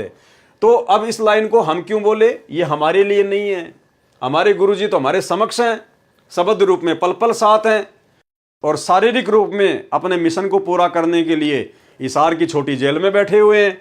तो हम ये शब्द नहीं बोल सकते यहां पर कि तुम्हें कहां ढूंढ कर ले आऊं, मैं तड़प तड़प रह जाऊं। क्यों भाई, अगर ढूंढना भी है तो जाओ हिसार जेल में, अगर किसी ने ढूंढना भी है तो चले जाओ हिसार जेल में। सबको पता है हिसार जेल में बैठे हुए हैं, तो ढूंढने की जरूरत कहां है, मालूम है कहां बैठे हुए हैं। ढूंढा तो उसको जाता है जिसका पता ना हो कि वो कहां चला गया, जो मिल ही नहीं सकता उसको ढूंढा जाता है, जबकि हमें तो पता है ढूंढने की जरूरत ही नहीं है। ढूंढा उसको जाता है जो गुम जाता है। तो हमारे गुरुदेव कहां गुमे, सबको पता हिसार जेल में बैठे हैं। अगर ज्यादा ही मिलने की इच्छा हो रही है तो जाओ हिसार जेल में मिल के आ जाओ। ये बात बोलने की आवश्यकता कहां पड़ गई। तो ये बात पूज्य गुरुदेव जी ने एक भगत के रूप में लीला करते हुए और अपने गुरु जी के प्रति कैसी श्रद्धा, कैसे भाव होने चाहिए, ये आप और हमें समझाते हुए अपने मुंह बोले गुरुदेव के आदरणीय रामदेवानंद जी के शरीर छोड़ने के बाद उन्होंने उनके प्यार में, उनके प्रेम में और ये वाणी लिखी है कि तुम्हें कहां ढूंढ के लाऊं, मैं तड़प तड़प रह जाऊं। आप गए अमर स्थान, आप कहां चले गए, आप सतलोक चले गए, अमर स्थान को चले गए। अरे हमारे गुरुदेव तो हिसार जेल में बैठे भाई, और शब्द रूप में पल पल हमारे साथ में, कहां चले गए। ये तो अपने एक रूप में सतलोक में भी बैठे हैं, एक रूप में यहां बैठे हैं, और अन्य रूप में न जाने कहां कहां, कौन कौन से ब्रह्मांड में, कौन कौन से लोक में परमात्मा लीला कर रहे हैं। ये थोड़ी कि गुरु जी हिसार जेल में बैठे हैं, ये तो अक्षर पुरुष के लोक में भी न जाने कितने रूप बना के अपने बच्चों को ज्ञान सुना रहे हैं। 21 ब्रह्मांड में भी न जाने कितने लोकों में, कितने द्वीपों में, कितने ब्रह्मांडों में पता नहीं क्या क्या रूप धारण करके अपनी आत्माओं को ज्ञान समझा रहे हैं। ये तो पाताल लोक में भी इस समय क्या पता अपनी आत्माओं के लिए वो सत्संग कर रहे हो। तो इनके तो अनंत रूप हैं, अनंत कोटि कलाओं के स्वामी हैं ये तो आप गए अमर स्थान, ये आदरणीय रामदेवानंद जी के लिए सतगुरु रामपाल जी परमेश्वर जी कह रहे कि आप गए अमर स्थान, और दई छोड़ तड़पती दासी, यानी आप मुझे अकेला छोड़ गए। भाई और बहनों, देखो सतगुरु रामपाल जी परमेश्वर जी ने 12वें पंथ में 17 फरवरी 1988 को आदरणीय रामदेवानंद जी को अपना मुंह बोला गुरु बनाया था। तो 12वें पंथ के हिसाब से ही परमात्मा इस प्रकार की बातें लिख रहे हैं, दई छोड़ तड़पती दासी। जाना कल को हमारे पूज्य गुरुदेव भगवान ने भी है, क्योंकि परमात्मा है, काल के साथ एग्रीमेंट है, एक समय के बाद परमात्मा ने भी यहां से जाना है। लेकिन हम 13वें पंथ के पंथी हैं। अगर हमारे मन में कभी भी ये आ गई जरा सी भी बात कि हे गुरुदेव आप तो हमें तड़पता छोड़ गए, आप तो हमें तड़पता हुआ छोड़ गए, दई छोड़ तड़पती दासी, दासी यानी आत्मा, उसी समय फैल हो जाएंगे, उसी समय। क्योंकि बिचली पीढ़ी है, परमात्मा ने समझाने में, बताने में, प्रमाण दिखाने में कोई कमी नहीं छोड़ी, अपनी पहचान करवाने में कोई कमी नहीं छोड़ी है। इसलिए सबसे पहले तो हमारी ये कोशिश होनी चाहिए, गुरुदेव भगवान से प्रार्थना होनी चाहिए, ये विनती होनी चाहिए, और हमारी ये आत्मिक इच्छा भी होनी चाहिए कि हे गुरुदेव भगवान, आप अपने शरीर में रहते सहते, इस काल लोक में रहते सहते परमात्मा, आप हम नीचों को यहां से पार कर दो। आप हमारा शरीर छुड़वाकर परमेश्वर हमें सतलोक भेज दो, हमें इस लायक बना दो अपने रहते सहते। और यदि हमारे से पहले गुरुदेव भगवान अपने एग्रीमेंट अनुसार इस काल लोक को छोड़कर अपने निज लोक सतलोक में चले गए परमानेंट, जिस रूप में आज वे आए हुए हैं, चाहे जो मर्जी लीला करके जाए परमात्मा, तो उसके बाद आप और हमारे अंदर ये मन में भी नहीं आना चाहिए, इस बात का दुख नहीं होना चाहिए, बेचैनी नहीं होनी चाहिए कि भाई गुरुजी तो गए, अब क्या करें भाई, अब क्या काल जाने देगा यहां से, अब क्या करें भाई, गुरुजी तो चले गए, अब क्या लेना देना है, अब कौन लेके जाएगा मुझे। तो आप और हमारे मन में जिन जिन आत्माओं ने गुरुदेव भगवान के रहते सहते उनसे नाम दीक्षा प्राप्त की है, उन आत्माओं के अंदर इस प्रकार के तनिक भी भाव उत्पन्न होने नहीं चाहिए, तनिक भी, अन्यथा उसी समय फेल हो जाएंगे। ज्ञान आधार से परमात्मा नीचे गिरा देगा कि नालायक, मैंने तेरे को इतने वर्षों तक यही ज्ञान दिया था। अरे परमात्मा अगर इस धरती को छोड़ देगा तो काल तेरे को भक्ति करने देगा क्या? परमात्मा कहते हैं, आग लगी आकाश में और झड़ झड़ पड़े अंगार, और संत ना होते धरती पर तो जड़ मरता संसार। ये सतगुरु रामपाल जी भगवान, ये कबीर परमात्मा एक क्षण के लिए भी इस पृथ्वी से दूर नहीं होता, अपने कदम नहीं हटाता है, चाहे किसी भी रूप में परमात्मा को रहना पड़े अपनी आत्माओं के लिए, अन्यथा ये काल यहां पर आग लगा दे, किस ब्रह्मांड में आग भक्ति का नामो निशान मिटा दे। तो हमने ध्यान रखना है, हमने याद रखना है, इस बात को हमेशा अपने दिमाग में रखना है। अगर हमारे से पहले भी परमात्मा यदि चले जाते हैं अपनी लीला कंप्लीट करके, अपना मिशन पूरा करके, तो हमने इस बात की तनिक भी चिंता अपने अंदर नहीं लेके आनी है। हमने अपनी आंख से एक आंसू का टपका भी नहीं निकालना है ये सोचकर कि गुरुजी चले गए अब क्या होगा। वैसे उनके प्यार में, उनके प्रेम में, उनकी याद में चाहे लाख रो, कोई दिक्कत नहीं है, लेकिन मन में अगर ये भाव आ गए कि गुरुजी चले गए, अब पता नहीं मैं यहां से जाऊंगा कि नहीं जाऊंगा, तो फिर नहीं जा पाओगे, बिल्कुल नहीं जा पाओगे। ये तो सौद स्वरूपी राम है। परमात्मा कहते, पहुंचूंगा क्षण एक में और जन अपने के काज, यानी सतलोक से एक क्षण में, एक क्षण क्या होता है, एक पलक, आंख झपके इतनी देर में, कहते सतलोक से अपनी आत्मा के लिए मैं नीचे आ जाऊंगा। पहुंचूंगा क्षण एक में जन अपने के काज, हिरणा कुश उदर उदारिया, नरसिंह जू धर ल्यों साज। ये तो वो समर्थ भगवान है, ये हमसे दूर कहां है, ये हमसे दूर नहीं है। आज पूज्य गुरुदेव भगवान हिसार की छोटी जेल में बैठ के जो लीला कर रहे हैं, हमने उनसे शिक्षा लेनी चाहिए। परमात्मा ज्ञान आधार से हमारे को मजबूत कर रहे हैं, हमारी रिहर्सल चल रही है, प्रैक्टिस चल रही है। आप ये सोचिए कि गुरुजी सतलोक चले गए, आप ये ना देखिए कि गुरुजी हिसार जेल में बैठे, नहीं, आप ये सोचिए कि गुरुजी सतलोक चले गए हैं और अब मुझे पीछे से किस प्रकार से, कितनी मर्यादा में रहकर, किस कदर सावधानी बरत कर मुझे अपनी भक्ति पूरी करनी है। तो हम सत्सेवक उसी आधार से, उसी प्रकार चिंतित रहकर, मर्यादाओं को लेकर, हर प्रकार की बातों को लेकर, जो जो बातें गुरुदेव ने अपने सत्संगों में बताई, जो आदेश निर्देश उन्होंने दिए, जो नियम उन्होंने दिए, हम ये सोचकर वर्तमान में भक्ति कर रहे हैं कि सोच लो हमारे गुरुजी सतलोक गए और भैया अब यदि कोई त्रुटि हो गई, अब यदि नाम खंडित हो गया, अब यदि भाव बिगड़ गए, तो भाव सेट करने के लिए फिर परमात्मा वापस नहीं आने वाला है। तो ये सोचकर हमने अपनी भक्ति को सफल करना है।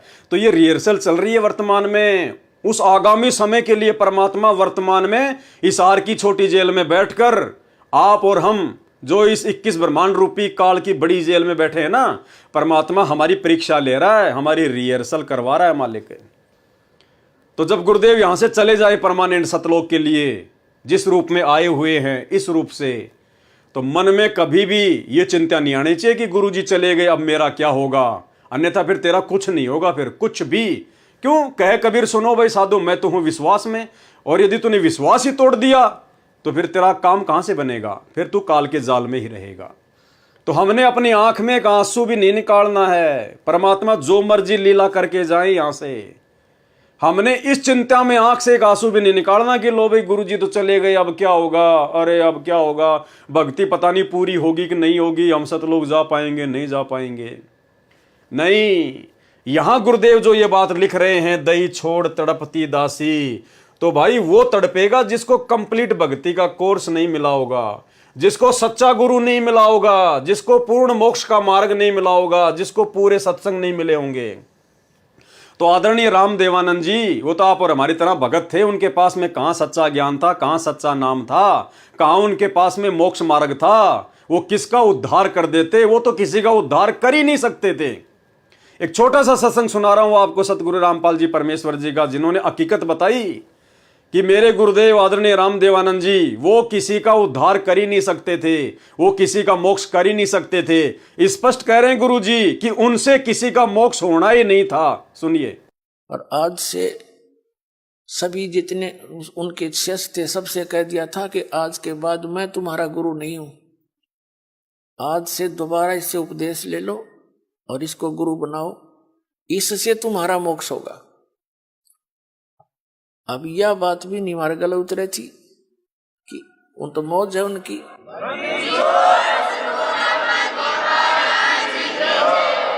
कहने का भाव यह था कि उन्होंने अपना वजन तार दिया, क्यों उन परमात्मा के हंस थे वो खास, और सुनियोजित तरीके से इस बिचली पीढ़ी तक ये मूल धन लेना था हमने, और वो उनको उनके से द्वारा पार नहीं होने थे, ये पार इस दास के द्वारा होने थे। इसलिए उन्होंने अपना पल्ला झाड़ दिया और अपना वजन कति खत्म कर दिया। मैं तुम्हारा गुरु नहीं हूं, अब ये है वो गुरु जिसकी तुम्हें आवश्यकता है। छुड़ानी के अंदर उन्होंने स्पेशल ब्लॉक सबको सामने कह दिया था। तो बुद्धिमान व्यक्ति तो भाई और बहनों, बात समझ में आ रही होगी आपको धीरे धीरे कि मुंह बोला गुरु क्या होता है। मुंह बोला गुरु होता है लोक दिखावे में अपना गुरु बनाना। तो सतगुरु रामपाल जी परमेश्वर जी ने, जो कि स्वयं कबीर परमात्मा है और 650 साल पहले की तरह लीला करते हुए इन्होंने आदरणीय रामदेवानंद जी को अपना मुंह बोला गुरु बना रखा था। तो 12वें पंथ में वो पूरा ज्ञान नहीं था, 12वें पंथ में कंप्लीट मोक्ष मार्ग वाला ज्ञान नहीं था। उस आधार से परमात्मा ये लीला कर रहे, भूमिका करते हुए लिख रहे हैं। लेकिन हम तो 13वें यथार्थ कबीर पंथ के पंथी हैं। पूर्ण ब्रह्म परमेश्वर सतगुरु रामपाल जी परमेश्वर जी के भगत हैं। उन्होंने अनमोल तत्व ज्ञान दे दिया, भक्ति का कंप्लीट कोर्स दे दिया, नहीं दिया तो दे के जाएंगे, उससे पहले जाने वाले नहीं हैं। ये परमेश्वर अपने जिस काम के लिए धरती पर प्रकट होता है उसको पूरा करके जाते हैं, उसको कोई रोक नहीं सकता। तो कंप्लीट कोर्स दे के जाएंगे परमात्मा। उसके बाद हमने तो भक्ति करनी है उसी उमंग के साथ, ये सोचकर कि परमात्मा पल पल हमारे साथ में है। जैसे आज हम सत्सेवक वर्तमान में अपने गुरुजी को घर पर ही प्रकट करके ज्ञान को आधार बनाकर, घर को आश्रम बनाकर, गुरु को भगवान मानकर शब्द रूप में मालिक के घर घर में बैठ लग गए, परमात्मा को भोग लग रहा है। क्या हमें कोई चिंता है? हमें कोई टेंशन है? क्या परमात्मा ने किसी भी सच्चे सत्सेवक के ऊपर कोई आपत्ति आने दी, कोई समस्या आने दी? अरे थोड़ा बहुत जो नकली सत्सेवक है परमात्मा उस पर भी आपत्ति नहीं आने दे रहे। क्यों? क्योंकि आपने गुरुजी को शब्द रूप में मान लिया, आपने गुरुजी को भगवान मान लिया, परमात्मा मान लिया। और उधर सतलोक आश्रमों में देखो आए दिन लाशें उठती हैं, आए दिन लाशें। उनके सत्संगों में जाने वाले एक्सीडेंट होके मर रहे हैं, 12-12 भगत एक साथ। कभी कोई स्कॉर्पियो पलटी खा रही है, कभी कोई बस पलटी खा रही है, कभी कोई बीमारी से मर रहे हैं। कोरोना में हजारों मर गए। क्यों मर रहे हैं? क्योंकि उन्होंने अब अपने गुरु को भगवान नहीं माना। उन्होंने अपने गुरु के रहते सहते इस कागज की फोटो को रिजेक्ट नहीं किया। गुरु के रहते सहते वो लोग जून के महीने में इस कागज की फोटो को, कबीर जी के नकली फोटो को भगवान मान के पूज रहे हैं, परमात्मा मान के पूज रहे हैं। इसकी फोटो का लॉकेट अपने गले में पहनते हैं। अरे तुम्हारा पति एक है या दो है या चार है? एक है साधे सब सदे और सब साधे सब जाए, माली सींचे मूल को फले फूले अघाए। और एक सत्संग में क्या बताया गुरुदेव ने कि भाई गुरु और गोविंद दो नहीं भाई, और जब तक दो समझोगे दो जख में जाई, नरक में जाएगा। कहते हैं जो अपने गुरु के अलावा किसी और को परमात्मा मानता है, कहते हैं वो तो कुत्ते की योनि में जाएगा, कुत्ते की योनि में। सुनिए, गुरु और परमात्मा में कोई अंतर नहीं होता, जब तक दो समझ कर चाल रहा है, कबीर साहब कहते हैं वो कुत्ते की योनि में जाएगा। तो भाई और बहनों, ऐसी गलती हम सत्सेवक नहीं करेंगे, ना आज करेंगे ना आने वाले समय में करेंगे, जब तक आशीर्वाद गुरुदेव भगवान का रहेगा। तो तुम्हें कहां ढूंढ कर लाऊं, मैं तड़प तड़प रह जाऊं, और आप गए अमर स्थान, दई छोड़ तड़पती दासी। तो ये लाइन हम सत्सेवकों ने नहीं बोलनी है, और हमने जो भक्ति बोध छपवाई है उसमें से हमने इस लाइन को बिल्कुल हटा दिया है, क्योंकि ये हमारे लिए नहीं है। इसीलिए परमात्मा ने इस शब्द का अनुवाद नहीं किया, इस शब्द का सरलार्थ नहीं किया, क्योंकि ये आप और हमारी कॉमन सेंस की परीक्षा है। अब सबके लास्ट में क्या वाणी है? स्वामी राम देवानंद जी दाता, आपकी घनी सतावें बाता, तेरा राम पाल अज्ञान, हो अज्ञान किया सतलोक का वासी। अब सत्सेवकों को छोड़कर, साध संगति से जुड़े हुए भाई बहनों को छोड़कर, सतलोक आश्रमों से जुड़े हुए सारे भाई बहन, वो 90% संगत इस वाणी को ज्यों का त्यों बोलती है, रोज बोलती है। स्वामी राम देवानंद जी दाता, आपकी घनी सतावें बाता। अरे कौन से भगत को स्वामी राम देवानंद जी की बातें सता रही है, जरा बताना एक आधा। वो सतलोक आश्रमों से जुड़ी हुई 90% संगत में कोई एक तो बता दो जिसको स्वामी राम देवानंद जी की बातें सता रही हो, उनकी याद सता रही हो। अरे तुमने उनको कोई कर्जा दे रखा था क्या, जो कि बिना चुकाए वो मर गए हैं, और तुम्हें उनकी याद आ रही है? अरे तुमने कभी उनके सत्संग सुने क्या? तुमने कभी राम देवानंद जी के सत्संग सुने क्या? तुम लोगों ने राम देवानंद जी से नाम दीक्षा ली है क्या? तुम्हारे गुरु राम देवानंद जी हैं क्या? फिर तुम्हें कौन सी बातें सताएंगी उनकी भाई? ना तुमने उनको कभी देखा, 99.99% संगत ने कभी आदरणीय राम देवानंद जी को देखा ही नहीं, कभी साक्षात रूप में कभी नहीं देखा। ना उनके कोई सत्संग सुने, ना कभी उनके सत्संग कोई रिकॉर्ड हुए, और ना उन्होंने आप लोगों को नाम दीक्षा दी। तो कौन सी बात सताएगी आपको उनकी? फिर क्यों फॉर्मेलिटी कर रहे हो? क्यों फिर झूठ मूठ में ये लाइन बोल रहे हो? और इससे पहले ये लाइन, स्वामी राम देवानंद दाता। अरे भैया, तुम्हारे दाता कौन है? तुम्हारे दाता सतगुरु रामपाल जी हैं। तुमने उपदेश सतगुरु रामपाल जी से लिया है। दाता यानी भगवान परमात्मा। तो तुम्हारे दाता कौन है? स्वामी राम देवानंद दाता। दादा गुरु जी आपके दाता हैं क्या? आपके भगवान हैं क्या? आपके मालिक हैं क्या? अगर वे आपके दाता हैं तो फिर ये क्या लगते हैं आपके? फिर सतगुरु रामपाल जी आपके क्या लगते हैं? ये आपके दाता नहीं है? या फिर ये भी आपके दाता हैं? तो फिर तो दो दाता हो गए। और फिर आत्मा एक है तो उसके दाता दो नहीं हो सकते। तो ये कौन कह रहे हैं? ये सतगुरु रामपाल जी परमेश्वर एक भगत होने के नाते अपने गुरु जी के प्रति अपने भाव व्यक्त कर रहे हैं। सतगुरु रामपाल जी अपने मुंह बोले गुरु जी के लिए उनकी महिमा में आप और हमें ये पाठ पढ़ाते हुए कि एक भगत का गुरु जी के प्रति कैसा भाव होना चाहिए। तो ये लाइन सतगुरु रामपाल जी अपने मुंह बोले गुरु जी के लिए बोल रहे हैं कि स्वामी राम देवानंद दाता। भाई हमारे स्वामी तो हमारे सतगुरुदेव हैं। हमने जिनकी शकल ही नहीं देखी वो हमारे स्वामी कैसे हो गए? वो हमारे दाता कैसे हो गए? तो सतगुरु रामपाल जी एक भगत की भूमिका में आप और हमें भक्ति का पाठ सिखाने के लिए कि गुरु के प्रति कैसे भाव होने चाहिए, अपने मुंह बोले गुरुदेव के लिए कह रहे हैं कि स्वामी राम देवानंद दाता, आपकी घनी सतावे बाता। भाई इनको सता सकती हैं क्योंकि सतगुरु रामपाल जी ने उनकी संगत की है, उनके साथ में रहे हैं, उनसे बातें की हैं, उनसे उपदेश लिया है लोक दिखावे में। तो सतगुरु रामपाल जी कह सकते हैं कि आपकी घनी सतावे बाता। बाकी संगत को क्यों सताएंगी भाई? आपसे वो कर्जा लेके थोड़ी मर गए। तेरा रामपाल अज्ञान, सतगुरु रामपाल जी अपने गुरु जी के आगे अपने को छोटा साबित करते हुए, आप और हमें भक्ति का पाठ पढ़ाते हुए कि गुरु के आगे शिष्य की कोई औकात नहीं होती। शिष्य चाहे कितना बड़ा अधिकारी क्यों ना बन जाए, कितना बड़ा धनवान क्यों ना हो जाए, शिष्य ने हमेशा अपने गुरु के आगे अपने को अज्ञानी मानना चाहिए, तुच्छ बुद्धि मानना चाहिए, 2 कौड़ी का जीव समझना चाहिए। भाई ये तो भगवान है, परमात्मा है, इनसे बड़ा तो कोई नहीं है।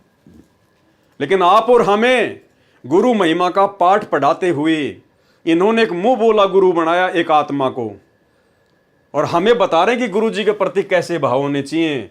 भगत चाहे कितना बड़ा IAS अधिकारी क्यों ना हो, प्रधानमंत्री राष्ट्रपति क्यों ना हो, अगर इनका भगत है तो इसी प्रकार से अपने आप को अज्ञानी समझना पड़ेगा। अपने गुरुजी के आगे आधीन होकर रहना पड़ेगा, उनका कुत्ता बन के रहना पड़ेगा, चाहे वो राष्ट्रपति क्यों ना है देश का। तो हमें ये भक्ति का पाठ सिखाने के लिए सतगुरु रामपाल जी परमेश्वर एक भगत की भूमिका में अपने मुंह बोले गुरुदेव के लिए ये शब्द यूज कर रहे हैं। तो ये लाइन हम क्यों बोले भाई? ये लाइन हमारे मतलब की है ही नहीं कि या सतलोक का वासी। अरे एक तरफ तो हम दुनिया में डंका पीटते हैं कि सतगुरु रामपाल जी सबसे बड़े तत्वज्ञानी हैं, जगत गुरु हैं, उनसे बढ़कर ज्ञान किसी को नहीं है। एक तरफ तो आप सारा दिन पुस्तकें बेचते हो, ये प्रचार करते हो, और संध्या आरती में रोजाना तुम लोग फिर तेरा रामपाल अज्ञान, तेरा रामपाल अज्ञान, तुम अपने गुरुजी को अज्ञानी बोलते हो खुद ही। भाई ये तो फिर डूब के मरने की बात हो गई। अरे पुस्तक प्रचार करते समय तो हमारे गुरुजी ज्ञानी, सबसे बड़े ज्ञानी, तत्वज्ञानी, जगत गुरु, तत्वदर्शी संत, और शाम को रोजाना फिर तुम अपने गुरुजी को अज्ञानी कहते हो। दिन में तो हलवा बनाते हो, शाम को उसमें मिट्टी ठोक देते हो कि तेरा रामपाल अज्ञानी, तेरा रामपाल अज्ञान है। अरे हम कह सकते हैं क्या ये जीभ कट के गिर जाए अपने गुरुजी के लिए इस प्रकार के शब्द यूज करने से पहले? तो ये वाणी सतगुरु रामपाल जी भगत की भूमिका में आप और हमें भक्ति का पाठ पढ़ाते हुए कि गुरुजी के प्रति कैसे भाव होने चाहिए, अपने मुंह बोले गुरुजी आदरणीय रामदेवानंद जी के लिए यूज कर रहे हैं। अब हमने अपने गुरुजी के लिए क्या यूज करना इसकी जगह, ये ऊपर वाली लाइन तो हम बोलते नहीं, इसको तो हमने भक्ति बोध से हमने हटा दिया। रही बात ये लास्ट वाली लाइन, तो हमने अपने गुरुजी के लिए क्या यूज करना है। यहां तो सतगुरु रामपाल जी ने अपने गुरुजी के लिए यूज किया है, तो हमारे गुरुजी रामदेवानंद जी थोड़ी है जो हम उनके लिए ये वाणी बोलेंगे। नहीं, हमारे पूज्य गुरुदेव हैं सतगुरु रामपाल जी भगवान, जिनके सामने हाथ में भक्ति बोध लेके हम ये शब्द बोलते हैं, मेरे गुरुदेव भगवान दियो काट काट की फांसी। तो लास्ट की लाइन में अपने गुरुदेव का नाम लिखकर उनकी महिमा में हम सत्सेवक क्या बोलते हैं, ऐसा नहीं बोलते जो लिखा हुआ है। नहीं, इसीलिए परमात्मा ने आप और हमारी कॉमन सेंस को चेक करने के लिए इसका सरलार्थ नहीं किया। और आज से नहीं, हम सत्सेवक पिछले 8 वर्षों से, 2016 से, जब से परमात्मा ने सद्बुद्धि बख्शी है, तब से हम सभी हजारों की संख्या में सत्सेवक भाई बहन इस लास्ट की लाइन की जगह कि स्वामी रामदेवानंद जी दाता आपकी घनी सतावे बाता, तेरा रामपाल अज्ञान किया सतलोक का वासी, हम इस लाइन को नहीं बोलते। इसकी जगह हम क्या बोलते हैं? परमेश्वर सतगुरु रामपाल जी दाता आपकी घनी अमोलख बाता। अमोलख बाता यानी जिन बातों के बराबर और दुनिया में कोई बात ही नहीं हो, जिससे बढ़कर कोई ज्ञान ही नहीं हो, अनमोल बातें, सत्संग। परमेश्वर सतगुरु रामपाल जी दाता आपकी घनी अमोलख बाता, थारा पवन दास अज्ञान अज्ञान कि जो सत्य लोक का वासी। थारा पवन दास अज्ञान कि ये परमेश्वर आपका ये तुच्छ 2 कोटि का जीव, ये सेवक है, मालिक महाअज्ञानी है। थारा पवन दास अज्ञान कि जो सतलोक का वासी है। परमात्मा इस दास को सतलोक का वासी करना। क्यों? क्योंकि ये शब्द संध्या आरती के माध्यम से हम अपने गुरुदेव सतगुरु रामपाल जी की महिमा में गा रहे हैं, ना कि हम हमारे दादा गुरु जी के लिए गा रहे हैं। उनके लिए तो हमने गाना ही नहीं है, हमारा उनका कोई रिश्ता ही नहीं है, कोई मतलब ही नहीं है, कोई लेना देना ही नहीं है। हमारे गुरुदेव, हमारे स्वामी, हमारे दाता सतगुरु रामपाल जी हैं। इसलिए गुरुदेव भगवान ने जानबूझकर इस शब्द का सरलार्थ नहीं किया, आप और हम भक्तों की कॉमन सेंस के लिए। तो भाई हम तो पिछले 8 वर्षों से इन 2 वाणियों को नहीं बोलते, ऊपर वाली वाणी को तो बिल्कुल ही नहीं बोलते। तुम्हें कहां ढूंढ के ले आऊं, मैं तड़प तड़प रह जाऊं, हमने हटा ही दिया। और नीचे वाली लाइन की जगह बोलते हैं कि परमेश्वर सतगुरु रामपाल जी दाता आपकी घनी अमोलख बाता, थारा पवन दास अज्ञान। यानी जैसे कोई बहन है कि थारी अंशिका दासी अज्ञान, या थारा सुरेश दास अज्ञान, जिसका जो भी नाम है अपना नाम लेके इस प्रकार से अपने गुरुजी से अरदास करनी है। परमेश्वर सतगुरु रामपाल जी दाता आपकी घनी अमोलख बाता, थारा पवन दास अज्ञान हो अज्ञान की जो सतलोक का वासी। ये बोलना है हमने अपने गुरुदेव जी की महिमा में, तब ये शब्द कंप्लीट होगा। अन्यथा तेरा रामपाल अज्ञान, तेरा रामपाल अज्ञान, अरे नालायको, भगत हो फिर क्या, कोई खिचड़ी खा के गा रहे हो क्या? इतनी भी कॉमन सेंस नहीं है क्या कि अपने गुरु जी को क्या कहा जाता है? तो भाई और बहनों, साध संगति से जुड़े बिना ये सद्बुद्धि नहीं आ सकती। और साध संगति से जुड़ना कोई बच्चों का काम नहीं है, वरना कोई जुड़ के दिखा दो ना, कोई जुड़ के तो दिखा दो। सबको पता है साध संगति क्या है, सत्सेवक क्या है, पूरी संगत को पता है, पूरी संगत को पता है। चाहे किसी को गुरु जी के भाई का नाम पता हो ना पता हो, गुरु जी की जो कलयुगी जो पत्नी है, बेटा बेटी रिश्तेदार या कोऑर्डिनेटर, उनका नाम पता हो या ना पता हो, लेकिन सतगुरु रामपाल जी परमेश्वर जी की जो करोड़ों की संगत पूरे विश्व में है, सबको पता है। बच्चे बच्चे को पता है कि साध संगति क्या है और सत्सेवक क्या है।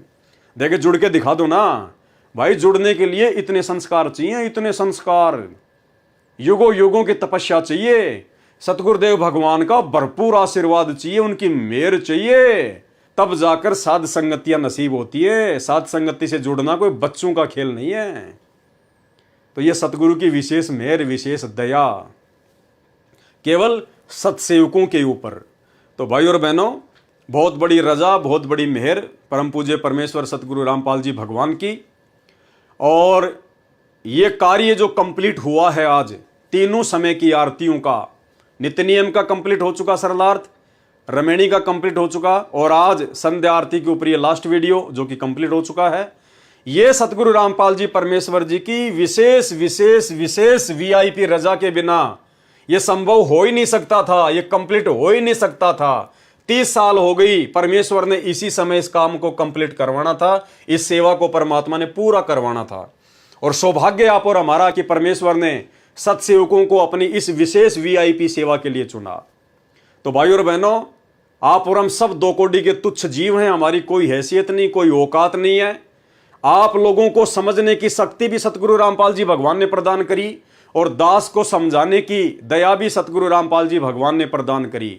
अन्यथा अल्लाह मेहरबान तो गधा पहलवान, इसके अलावा आप और हमारी कोई औकात, कोई हैसियत नहीं है। तो तीनों समय की आरतियों का सतगुरु रामपाल जी भगवान के विशेष विशेष आशीर्वाद से सरलार्थ कंप्लीट हुआ।